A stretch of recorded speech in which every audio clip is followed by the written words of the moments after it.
All right, today we're going to do our daily check of our Stihl 461, MS 461.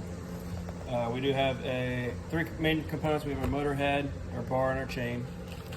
We have a 20-inch bar and our chain, carbide tip chain on here. We have 72 drive links and 36 cutting teeth on here.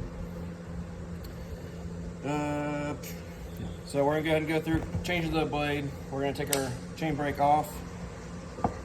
We're going to loosen up the chain about a half turn to a turn. Then we're going to go ahead and loosen up our bar stud nuts.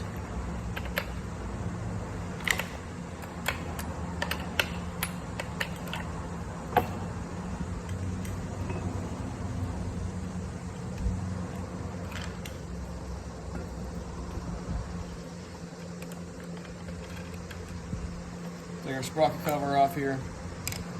We're going to check for general cleanliness, no dirt, debris, or damages in here. We are looking at our oil outlets. We do have this little hole right here on the bar. That is our oil outlet on the bar. And on the chain, we do have,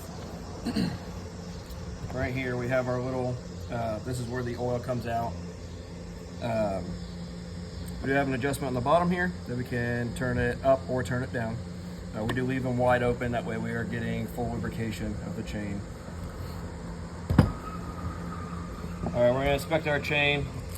This is a carbide tip chain. You can verify that by looking at the piece of metal on top of each cutting tooth.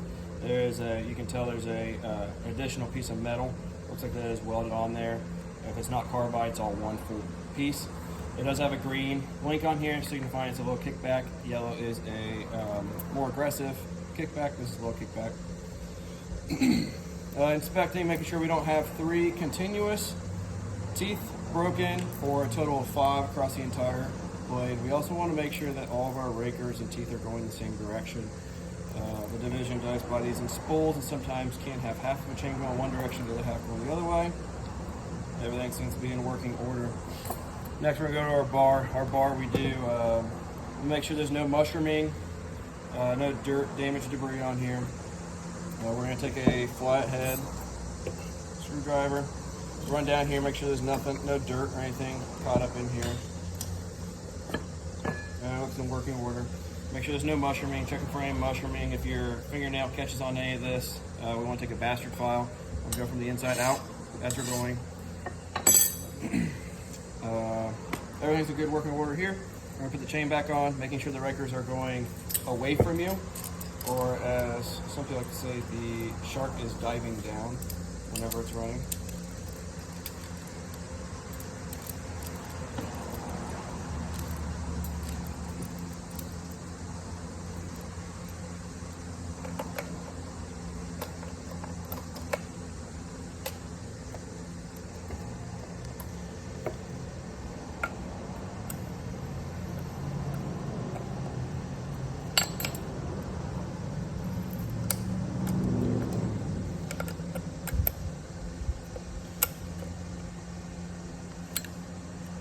Make sure we got a decent tightness on there. We're going to go ahead and put the sprocket cover back on. We're going to finger tight the bar stud nuts. Finger tight until we adjust the tension on the bar or of the chain.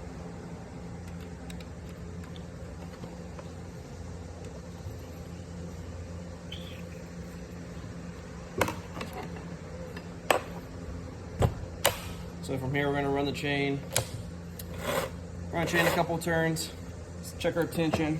We're actually pretty close. We could use just an eighth of a turn more on the tension.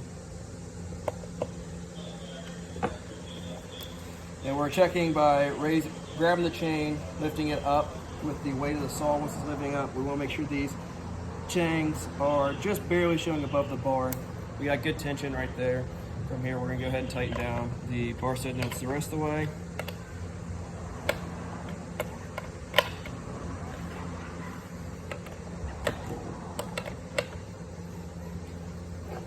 Here, we're going to run the chain one more time. Run it, check our tension again. We got good tension on here. So from here, we're going to put our brake back on. This chainsaw that does have a carburetor is not a fuel injected. So all the way down, push this lever all the way down, and pulling the throttle. It's full choke. We're gonna set it on the ground. Pull it until we hear a rev. We're gonna click up one more time.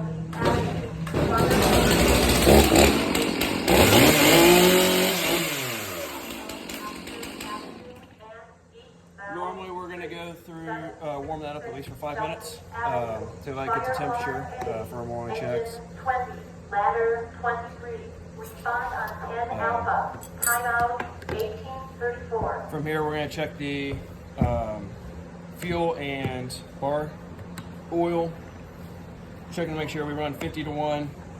Fuel here, 50 parts fuel, 1 part oil. We put in these pre-made oil packets. We want to make sure there are some that say 2 gallons, some say 1 gallon.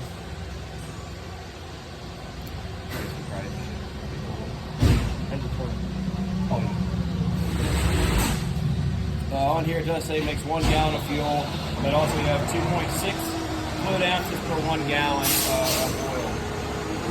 We also put a fuel stabilizer. Whenever we fill up a tank of fuel, 1 gallon, we put about a capful of this K100 inside that to stabilize the fuel. If it is a longer shelf life, expecting like a year or so, we can put up to 5 caps of stabilizer inside of 1 gallon. So we're checking the fuel levels. Fuel levels are good. As long as you fill these up at the same time, this will run out of fuel before it runs out of bar oil. That is designed, even though we run it wide open, it is designed to do that. That way we do not burn up the chain.